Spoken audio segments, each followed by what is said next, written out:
Bonsoir et bienvenue à tous sur TF5 Monde, ravi de vous retrouver pour vivre la plus longue étape de ce marathon des sables, 81,5 km. Nous sommes ici avec toute l'équipe du contrôle de passage numéro 4. Nous sommes à mi-parcours, il reste encore 35,5 km à tous les participants. Une nuit harassante, éprouvante. On vous remontre tout ce qui s'est passé dans cette nuit incroyable.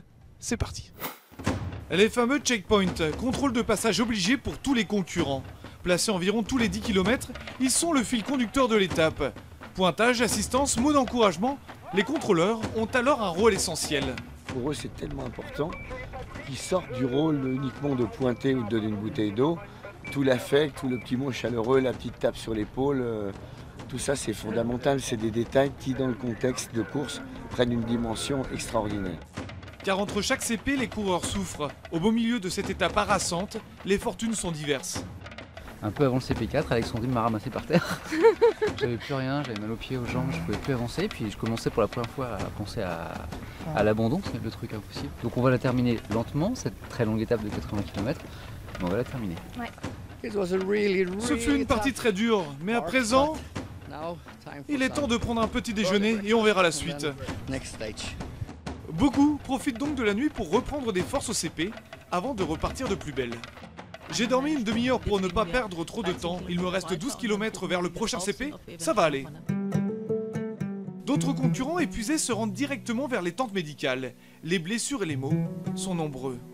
On a beaucoup de soins de pieds aujourd'hui, beaucoup de soins de pieds, des pieds un peu abîmés quand même, on a beaucoup travaillé.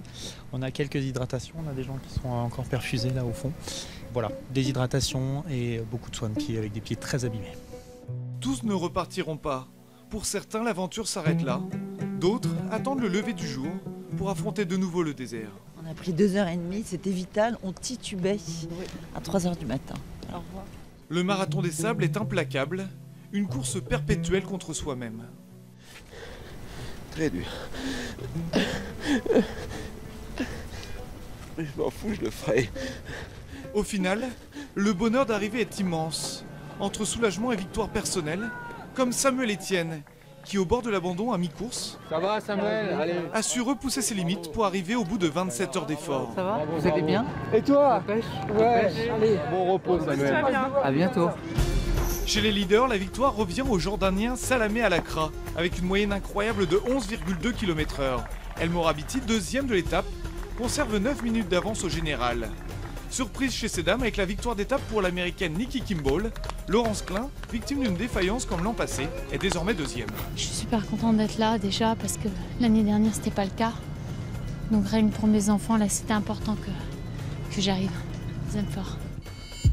909 concurrents ont déjà franchi la ligne d'arrivée de cette étape longue et mythique du marathon des sables. Ils sont encore 25 ou 26 à être dans ce désert marocain. Vous voyez, il y en a qui arrivent encore. Il leur reste 1 heure pour rentrer dans les délais. Demain, on se retrouve toujours sur TF5 Monde pour revivre les meilleurs moments de la dernière étape chronométrée de cette MDS 2014.